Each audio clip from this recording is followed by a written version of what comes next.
میں کوئی پہلا یورپی سیاح نہیں جو اس خطے میں آیا ہوں۔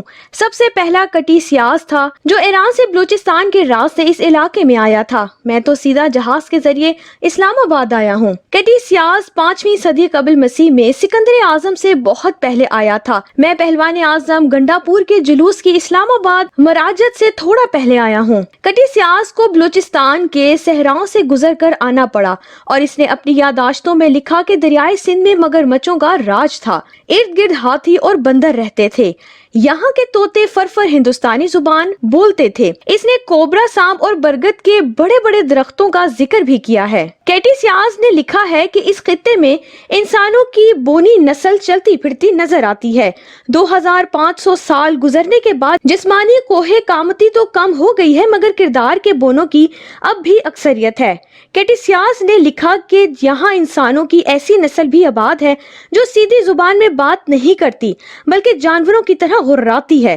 2500 سال گزر گئے مگر ابھی ایسی نسل موجود ہے جو غراتی ہے، گالیاں بکتی ہے، لڑائی پر اتر آتی ہے۔ تہذیب اور انسانی شعور نے اس نسل کا کچھ نہیں بگاڑا۔ کیٹی سیاز نے ایک اور انسانی نسل کا بھی نمائندہ طور پر ذکر کیا ہے جس کے کان اتنے بڑے بڑے ہیں کہ وہ ان کانوں کو اپنے نیچے بچھا کر رات انہی پر سو جاتی ہے۔ 2000 سے زائد سال کا عرصہ گزرنے کے بعد اب اتنے بڑے کان تو کہیں نظر نہیں آتے مگر بہت سے کانوں میں سیسا بھرا ہوا ضرور نظر آتا ہے۔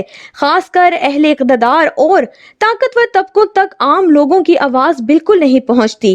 یہاں کان بڑے تھے، اب یہی کان چھوٹے ہو گئے ہیں مگر وہ بہرے ہو چکے ہیں۔ کیٹی سیاز نے ایک اور انسانی نسل کا ذکر بھی کیا ہے۔ اس کے مطابق اس انسانی نسل کی رانیں آپس میں جڑی ہوئی تھیں اور یہ بولو براز نہیں کر سکتے تھے بلکہ انہیں ہر شام الٹی کرنا پڑتی تھی۔ مجھ بوڑھے یورپی کو اب رانے جڑے ہوئے لوگ تو نظر نہیں آتے مگر الٹی کی عادت اب بھی یہاں بڑی عام پائی جاتی ہے۔ سیدھی بات پر بھی الٹی کر کے حالات کو بگاڑنے کے لوگ اب بھی ماہر نظر آتے ہیں۔ دنیا کے اولین تاریخ دانوں میں سے ایک ہیروڈوٹس 5ویں صدی قبل از مسیح اور کیٹیسیار دونوں متفق ہیں کہ اس خطے میں سمریخ یا انکامی پرندہ بستا ہے جو سونے کی کانوں کا محافظ ہے۔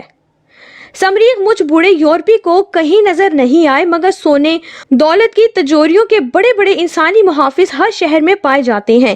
یہاں اقتدار کا سمریخ یا ہما اس کے سر پر ہی بیٹھتا ہے جس کی شکل محافظوں کو پسند آئے۔ عوام کی پسند ناپسند ضروری نہیں، اب مقبول نہ بھی ہو لیکن محافظ آپ کو پسند کر لیں تو اقتدار کا ہما فوراً آپ کے سر پر بیٹھ جاتا ہے۔ گویا 2500 سال میں سمریخ بہت سیانے ہو گئے ہیں۔ اب صرف سونے کی کان ریکارڈنگ ہی ان کے پاس نہیں، اقتدار کا سونے کا تخت بھی انہی کے پاس ہے۔ 326 قبل مسیح کے موسم بہار میں سکندر اعظم ٹیکسلا پہنچا۔ تاریخ دان سٹریبو نے بیان کیا کہ سکندر اعظم کی یہاں ننگے فلاسفروں یعنی برہموں سے ملاقات ہوئی، ان کے درمیان طویل مکالمہ ہوا۔ یونانی تاریخ کے مطابق برہمن سب سے عقل مند تصور ہوتے تھے اور یہی ہندوستانی بادشاہ کے مشیر اور وزیر اعظم ہوا کرتے تھے۔ اشوک کے اعظم دور کے سب سے بڑے وزیر مشیر چانکیہ کا بھی اس علاقے سے تعلق تھا۔ اس کے مشورے پر چل کر اس نے موریہ سلطنت کی مضبوط بنیاد رکھی اور نندنا خاندان کو شکست پر شکست دی۔ 2.5 سال کے بعد میں بوڑھا یورپی ٹیکسلا سے تھوڑی ہی دور اسلام آباد میں مقیم ہوں۔ آج یہاں ننگے برہمن اور بڑے فلاسفر تو کہیں نظر نہیں آتے۔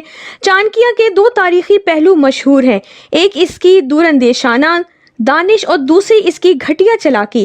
2500 سال میں زوال اتنا آیا ہے کہ اسلام آباد میں ہر طرف چانکیے ہی چانکیے نظر آتے ہیں مگر یہ دور اندیش چانکیے نہیں، چلاک چانکیے ہیں۔ ارسطو نے کہا تھا میں جتنا جانتا گیا اتنا ہی مجھے معلوم ہوتا گیا کہ مجھے کچھ علم نہیں، مگر اسلام آباد کے چانکیے ہر چیز کے بارے میں گہرا اور مکمل علم رکھتے ہیں، انہیں اپنے علاوہ ہر کسی کا علم سطحی نظر آتا ہے۔ کوئی چانکیہ خود کو ہینری کنسنجر جیسا ماہر امور خارجہ سمجھتا ہے حالانکہ وہ مجھ ناچیز کی طرح ایل کوکو بھی نہیں جانتا۔ کوئی کشمیر اور فلسطین کا سر ظفر اللہ اور آغا شاہی بنا بیٹھا ہے حالانکہ مجھ بیچارے کی طرح اس کا علم چند کتابوں تک محدود ہے۔